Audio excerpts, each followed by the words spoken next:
अस्सलाम वालेकुम, नमस्कार, सत श्री अकाल एंड गुड इवनिंग। मैं हूं आरज़ू काज़मी और आप देख रहे हैं पॉइंट ऑफ व्यू। हमें जी ज्वाइन किया है सलमान रशीद साहब ने, जो कि ऑथर हैं और बहुत ज़बरदस्त बात करते हैं और हर वक्त लोग मुझे कहते रहते हैं सर, सबसे पहले तो बहुत शुक्रिया कि आज आप आए और लोग बहुत आपके लिए जो है ना मैसेजेस करते हैं कि आपको फिर बुलाया जाए। आपका शुक्रिया और लोगों का बहुत शुक्रिया। क्या कह सकता हूँ और नहीं सर, आप बात हमेशा इतनी दबंग तरीके से करते हैं। और सर, बारिश की हम बात कर रहे थे, वो बारिश नहीं हो रही है, मौसम बड़ा खराब है, गले वाले लोगों के खराब हो रहे हैं, तो वो जो बारिश की दुआ हुआ करती थी हमारे यहाँ एक जमाने में, वो अब क्यों नहीं होती या असर नहीं कर रही है? दुआओं में असर नहीं रहा। दुआओं में कहाँ असर जब हम सारे होंगे ही मुनाफिक तो दुआ में कहाँ असर होगा। वैसे भी अब ये रिवाज हो गया, अब तो वेदर मैप्स बड़े एक्यूरेट आ गए हैं ना, और वेदर फोरकास्टिंग खासी ठीक होती है।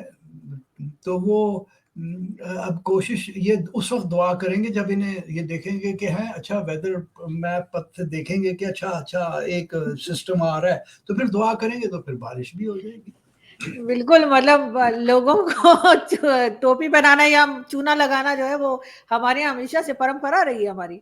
वो बिल्कुल पुरानी है। वो आप देख लें, वो जब ज़िया मरा था, तो जो हमने वो टोपी ड्रामा किया तब, हाँ। यानी कुछ कुछ कख नहीं रहा उसका। वो तो वो उसकी इतनी बड़ी कब्र भी बना दी हमने मस्जिद के अंदर। सर, लेकिन बात भी आज मैं आपसे जाके ही करना चाहूंगी कि आपके ख्याल से जो वो है ज़ाउलक का जो ज़माना है, ज़ाउलक की जो मिलिट्री का जो ज़माना रहा, उसके आने से पहले की जो फौज थी वो कैसी थी? क्योंकि उसके आने के बाद तो बड़ी ही अजीब जज्बाती किस्म की और बहुत ही रिलीजियस किस्म की फौज हमने देखी। क्या पहले भी ऐसे ही थी? नहीं भुट्टो ने कुछ थोड़ा-सा बिगाड़ पैदा करने की कोशिश की थी, मौलवियों के डर से। लेकिन फ़ौज बाय एंड लार्ज जो थी ना वो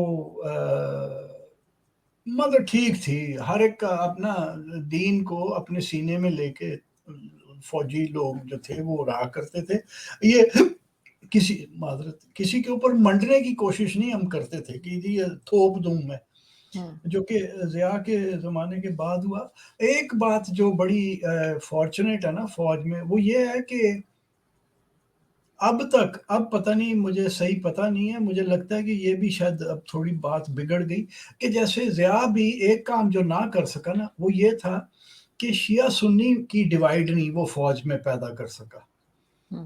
वो बेचारे अहमदियों को ज़रूर साइडलाइन कर दिया, उनको कर्नल से ऊपर जाने ही नहीं देते थे, और मैं बड़े शानदार अफ़सरों को जानता हूँ जो अहमदी थे, उनको कर्नल से ऊपर नहीं जाने दिया गया।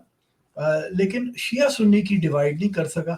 अब मुझे कुछ ना लोग खबरें देते हैं कि जी नहीं, वो अब शिया सुन्नी क्या भी डिवाइड है, क्योंकि मेजॉरिटी तो सुन्नी है। हम्म। तो खुदाई खैर करे, फिर बाद में ये होगा कि अच्छा ये सुन्नी है तो ये बरेलवी है कि ये वहाबी है। फिर बरेलवियों में से भी क्या ये कोई अहले हदीस होगा, कोई ये होगा, कोई वो होगा, खुदा खैर ही करे। तो सर, क्या ये लड़ना और किसी के साथ आराम से ना रहना, सही से ना रहना, क्या ये हमारे डीएनए में? पहले हम अंग्रेजों से लड़ रहे थे, फिर हम हिंदुओं से लड़ रहे थे, अब वो भी नहीं है, तब हम आपस में ही लड़ रहे हैं। कोई शिया है, कोई सुन्नी है, कोई बरेलवी है। मतलब ये हमारे साथ प्रॉब्लम क्या है मुस्लिम्स के साथ? हाँ, वो अंग्रेज़ों के साथ तो चलें और बात थी ना, वो तो हमने हाँ। आज़ादी लेनी थी ना, वो तो हमारे देश पे काबिज़ थे।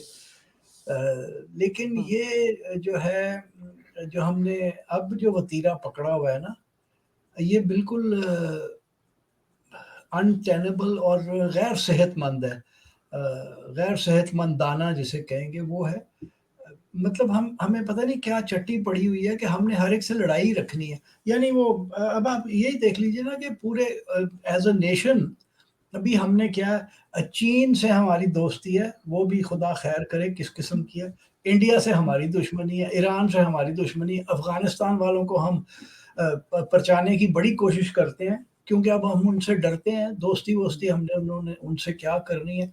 तो हमने तो अपने आप को दुश्मनों के बीच में घेरा हुआ है ना। तो वो ये नहीं है कि सारों में खराबी है और हम ठीक हैं, ऐसा नहीं होता।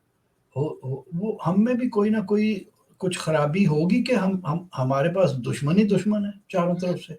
सर हम दूसरों के मामलात में बहुत पड़ते हैं ना। अफगानिस्तान में हम खामखा मामे चाचे बने हुए थे कि जी हम गवर्नमेंट बना रहे हैं, पिछली गवर्नमेंट हम गिरा रहे हैं, और उसके हाँ, बाद अफगानिस्तान वालों ने अब हमें मुंह नहीं लगाना। वो तो पहले भी नहीं लगा रहे थे। आपको मुल्ला उमर के ज़माने में वो आपको जूते की नोक पे रखते थे। वो ये तो हम बच्चे बने हुए थे ना, बेवकूफ़ बने हुए थे।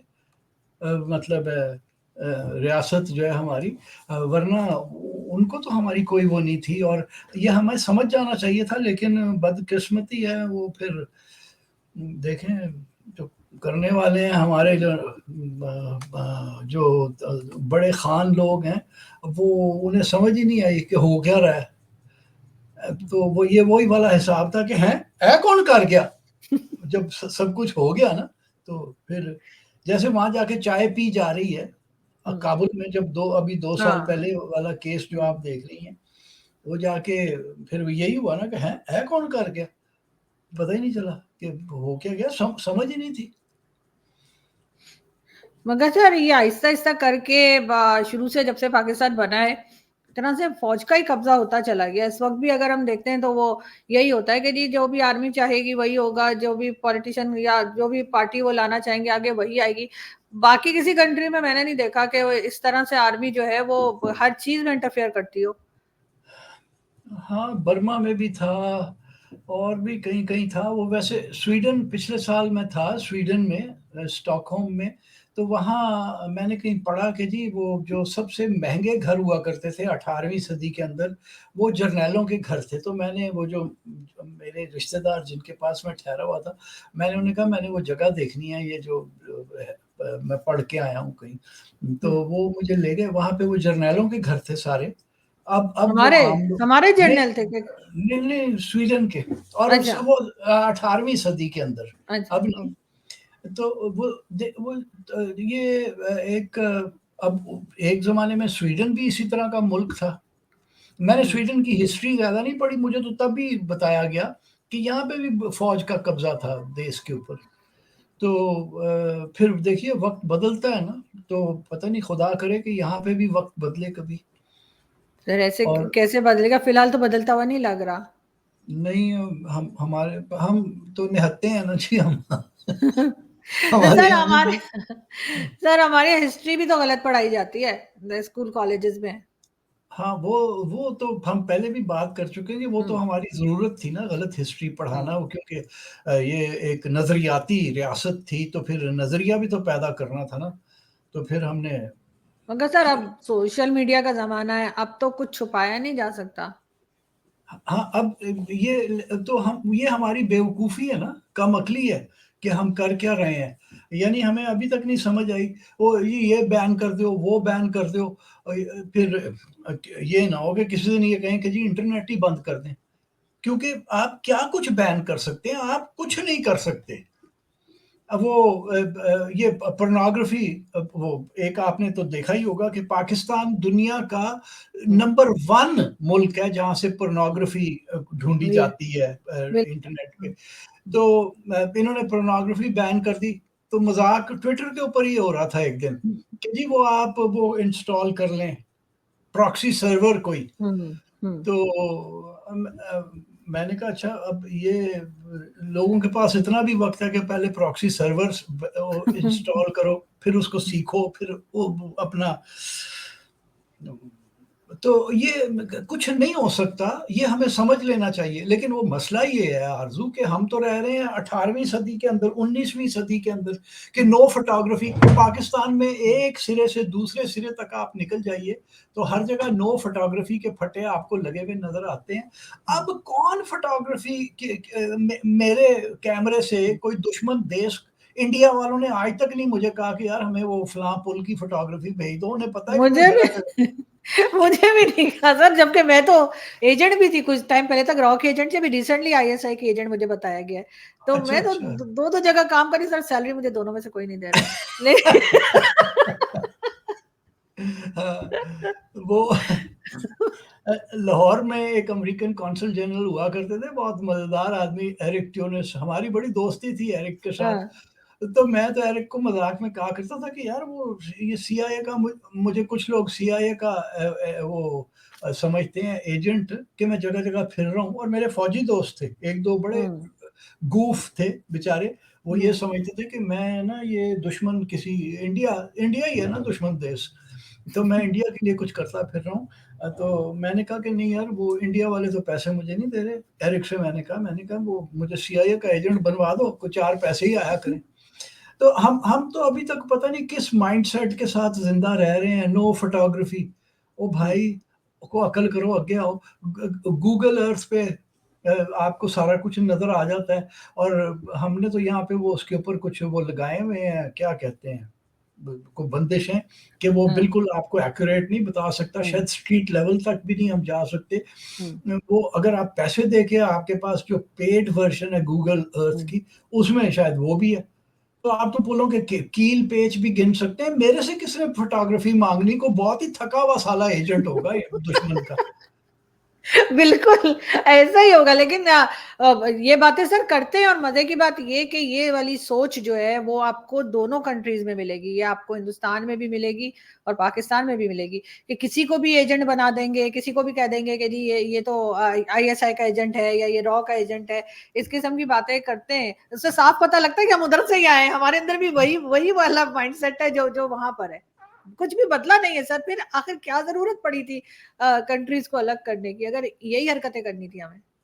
ये हमारी ज़रूरत नहीं थी, ये अंग्रेज़ों की ज़रूरत थी, वेस्ट की ज़रूरत थी कि यहाँ पे एक असलहा की मंडी तैयार होनी चाहिए भाई, हम्म, असलहा हम्म, बेचना है। हमारा जो मिलिट्री इंडस्ट्रियल कॉम्प्लेक्स है, वो भूखा मर जाएगा भाई, रोटी कित्थों खावांगे?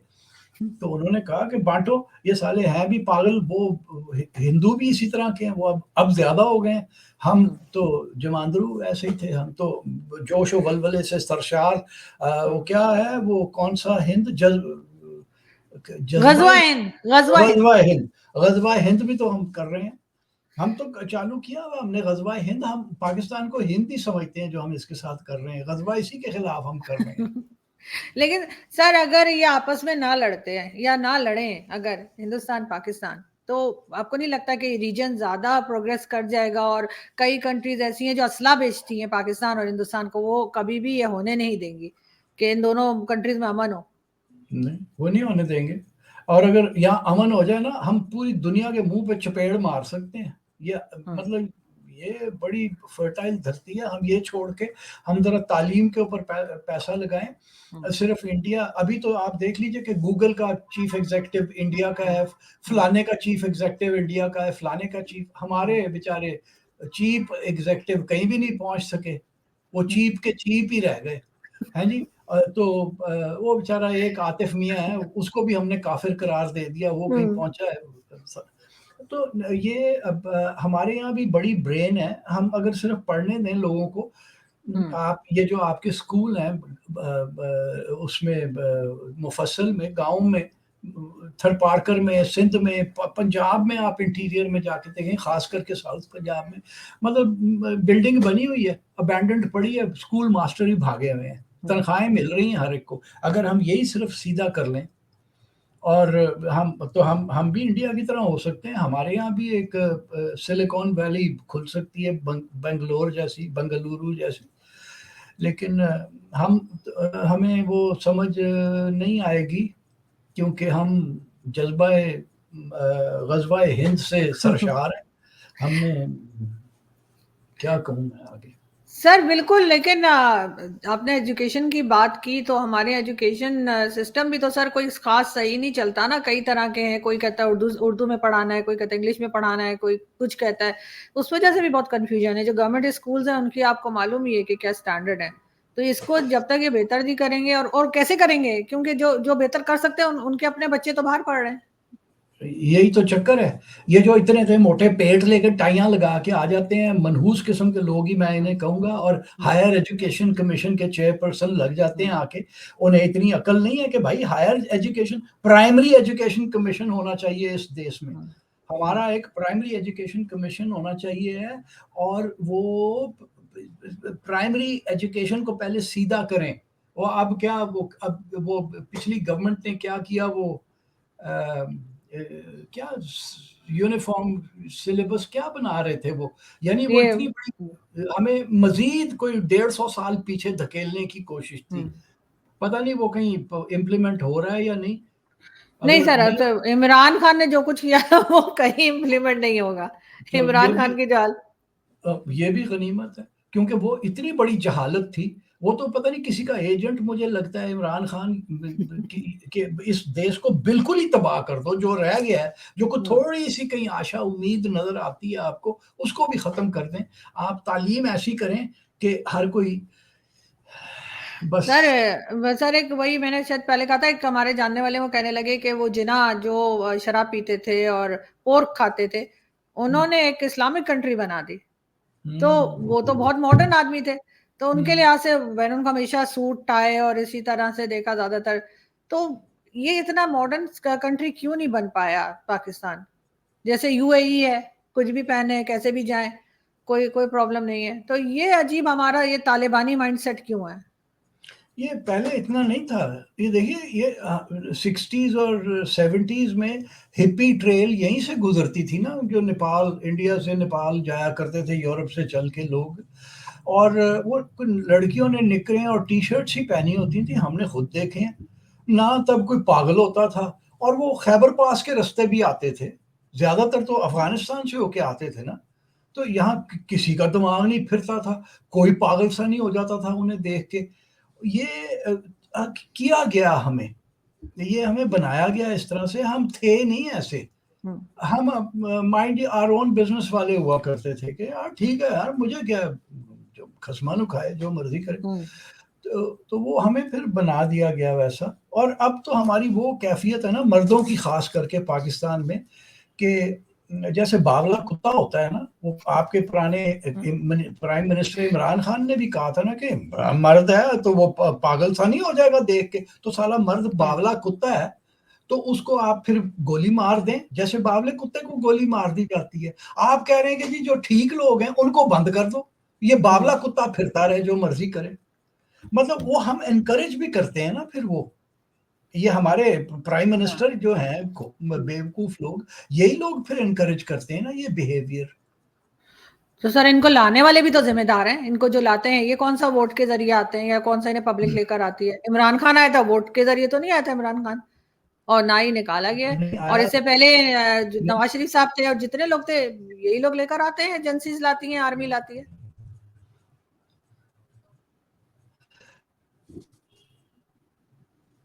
हाँ तो ये अपना जो है अब इसके ऊपर मैं तो कुछ नहीं कह सकता, वो कहीं ये ना हो कि कोई ये क्या कनेक्शन टूट रहा है।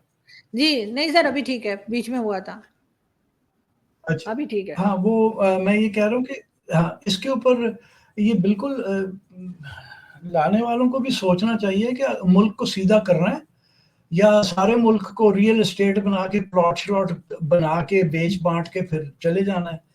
मतलब ये तो अब सोचने की बात है जी, बिल्कुल ऐसा ही है, जो क्योंकि हमारे देश के सारा इल्जाम पॉलिटिशियंस पे तो नहीं लगाया जा सकता ना, इसलिए कि जो बाकी इदारे हैं, चाहे वो जजेस के हों चाहे वो मिलिट्री हो, सब बराबर के जिम्मेदार हैं पाकिस्तान की इस तबाही में।